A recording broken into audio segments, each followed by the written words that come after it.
Bien, merci. Donc, je vais vous parler de l'hystérésie cornéenne dans le glaucome.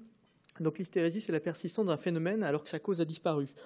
Très brièvement, en 2 diapos sur la physique des matériaux. Donc, les matériaux ont une capacité de déformation sous l'effet d'une contrainte. Cette déformation peut être linéaire.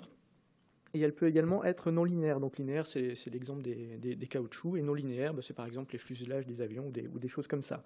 Ce qu'il faut savoir, c'est que le retour à la taille normale, lorsque la contrainte diminue, se fait selon le même schéma. Un matériau viscoélastique, le modèle de déformation est élastique et non linéaire, mais le retour à la forme initiale se fait suivant un autre schéma, et donc la différence, l'air entre les deux courbes, correspond aux forces de cisaillement du matériau, et donc à l'hystérésie.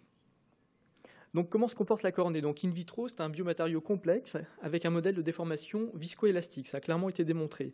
C'est lié à sa composition et son organisation particulière du collagène, comme vous le voyez sur cette illustration à gauche, mais également à la composition de l'espace interfibrillaire et notamment la qualité des protéoglycanes et également le niveau d'hydratation. Quels outils de mesure disposons-nous actuellement? Donc, vous connaissez bien maintenant l'Ocular Response Analyzer, qui évalue la réponse de déformation de la cornée sous l'effet d'un jet d'air pulsé qui est émis sur l'apex cornéen. Et donc, on évalue la déformation de la cornée en évaluant la réponse à un faisceau infrarouge qui est envoyé lui aussi sur un apex cornéen. Donc, à l'état de base, eh bien, le faisceau est un peu diffracté. Donc, vous voyez ici la courbe verte qui correspond à la courbe de pression d'air pulsé, la courbe rouge qui correspond à la réponse infrarouge. Et bien donc, à l'état initial, le faisceau infrarouge est dispersé, ce qui correspond à la phase 1. Puis progressivement, on assiste à une aplanation, et donc à un faisceau infrarouge qui est focalisé net sur la sonde réceptrice. C'est le premier niveau d'aplanation, l'aplanation d'entrée. Puis ensuite, il y a une concavité relative, donc de nouveau une dispersion du faisceau infrarouge. Et lors du retour à la phase initiale, qui passe par une diminution de la pression, on assiste de nouveau à une aplanation qu'on appellera de sortie, et un retour à l'état initial. Donc, le coefficient d'hystérésie mesuré par l'ORA est évidemment une extrapolation de la véritable hystérésie cornéenne, mais ça correspond à la différence de pression qui induit l'aplanation d'entrée et l'aplanation de sortie. C'est la mémoire de déformation de la cornée. Autre variable recueillie par l'ORA, c'est la PIOCC, corneal compensated, qui est donc compensée par quoi? Compensée par l'hystérésie et la pachymétrie cornéenne. Autre outil de mesure, le Corvis, qui lui aussi évalue la déformation de la cornée sous l'effet d'un jet d'air pulsé, et c'est lui associé à l'analyse de la cornée par une caméra Scheimpflug. Donc on voit ici les forces de cisaillement sur le côté. Donc, entre autres paramètres évalués, donc on peut évaluer l'amplitude de déformation de la cornée ou le temps de plus haute concavité, etc. Alors, quel est l'intérêt d'évaluer l'hystérésie dans le glaucome? Donc, le premier intérêt, évidemment, c'est de mesurer la vraie pression intraoculaire. Donc, la problématique, vous la connaissez, le tonomètre de référence est le tonomètre de Goldman, qui existe depuis les années 50 du siècle dernier.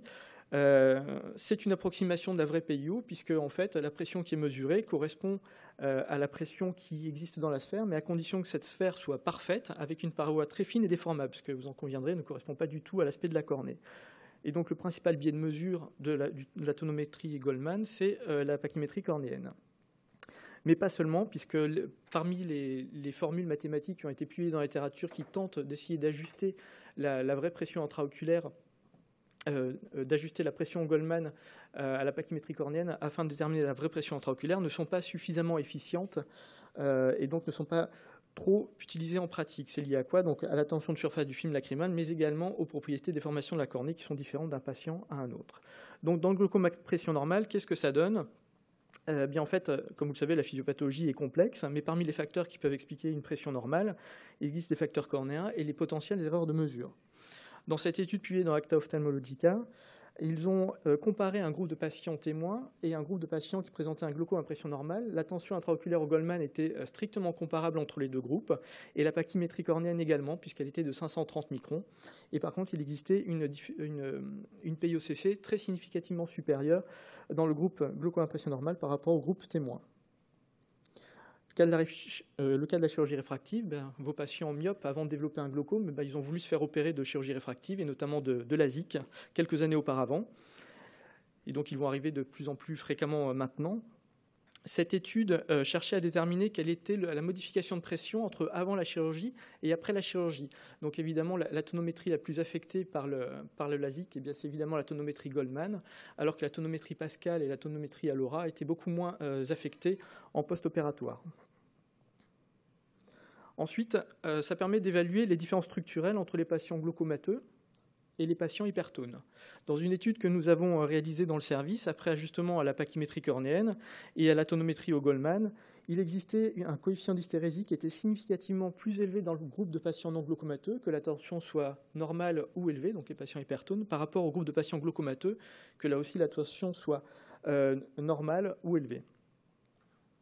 Lorsqu'on analysait différents paramètres des courbes d'air pulsé et de faisceaux infrarouges, eh bien, en fait, le profil des courbes était totalement différent. Donc, vous voyez à gauche les profils de patients normaux, donc en haut hypertones, en bas les patients qui présentaient une tension basse, et à droite le groupe de patients glaucomateux. Quelle est la différence? Entre autres, mis à part donc l'hystérésie, on note un émoussement du deuxième pic qui correspond vraiment à la déformation de la cornée dans le groupe de patients glaucomateux par rapport au groupe contrôle et au groupe hypertonie oculaire, ce qui correspond donc à un comportement biomécanique différent entre les glaucomateux et les non glaucomateux à pression intraoculaire équivalente. Enfin, hystérésie et progression du glaucome. Cette étude prospective suivait des patients glaucomateux sur 4 à 6 ans. Eh bien, il montrait à chaque diminution de 1 mm de mercure du CH était associée une progression plus rapide du VFI de 0,25% par an.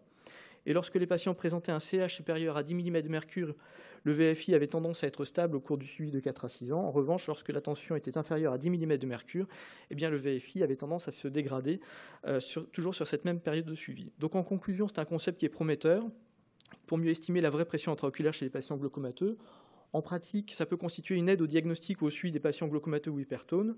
Le principal intérêt, donc, nous l'avons vu, c'est estimer la vraie pression intraoculaire et le suivi de certains patients glaucomateux dans des cas douteux de progression.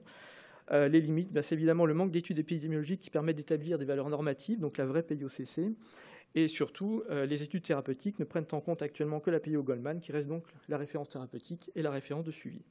Et je vous remercie pour votre attention. Donc, vous voyez ici des réponses de déformations différentes chez les glaucomes et les témoins.